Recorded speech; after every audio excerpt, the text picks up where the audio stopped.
Shalom saudaraku yang saya kasihi di dalam nama Tuhan kita Yesus Kristus. Hari ini kita akan sama-sama belajar tentang kebenaran firman Tuhan yang terambil dari Kisah Para Rasul 4 ayat 29. Dan sekarang ya Tuhan, lihatlah bagaimana mereka mengancam kami, dan berikanlah kepada hamba-hambamu keberanian untuk memberitakan firman-Mu.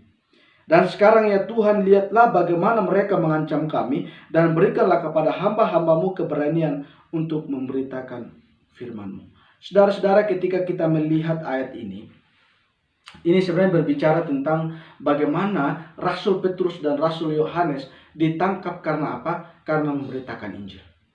Saudara-saudara, bukan hanya ditangkap, tapi mereka diancam supaya tidak boleh atau jangan sampai memberitakan Injil atau memberitakan kebenaran firman Tuhan. Sehingga ini merupakan isi doa daripada Rasul ini. Mereka berdoa kepada Tuhan supaya Tuhan tahu apa menjadi pergumulan dan Tuhan menjawab apa menjadi doa mereka. Saudara-saudara, ketika mereka berdoa, kita melihat bahwa mujizat Tuhan di ayat selanjutnya berkata bahwa kuasa Roh Kudus memenuhi mereka.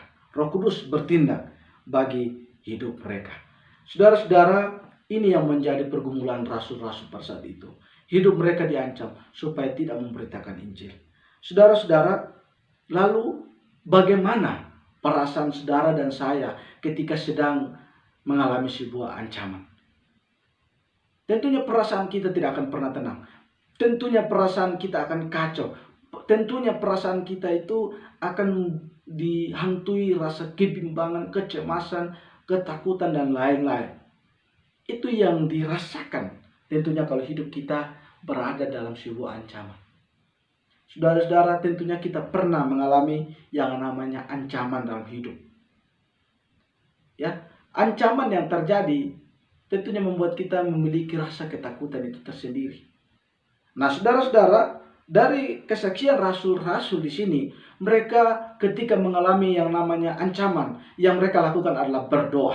Saudara-saudara, saya mau rindu ketika hidup kita mengalami sebuah ancaman, ketika hidup kita mengalami sebuah tekanan, marilah kita berdoa dengan iman yang sungguh kepada Kristus. Saudara-saudara yang dikasihi oleh Tuhan, kalau dari kesaksian pasal 4 ini menjelaskan bahwa ketika mereka berdoa, kuasa Roh Kudus nyata, mereka dilengkapi dengan kuasa Roh Kudus, maka yakin dan percaya ketika hidup kita berada dalam sebuah ancaman, tekanan, masalah, berdoalah kepada Tuhan, maka kita akan lihat tangan Tuhan penuh kuasa menolong setiap hidup kita. Tapi sungguh-sungguhlah kita berdoa kepada Tuhan. Saudara-saudara yang dikasihi oleh Tuhan, yang menjadi ancaman kita saat ini yang begitu real dan nyata adalah COVID-19 atau coronavirus. Saudara-saudara, ini sebenarnya ancaman di tengah-tengah kehidupan kita, di tengah-tengah kekristenan yang terjadi. Dan bukan hanya kekristenan, memang semua mengalami ancaman itu. Saudara-saudara, masalah corona ini menghambat hubungan kita dengan melakukan persekutuan bersama rekan-rekan atau jemaat-jemaat yang kita cintai.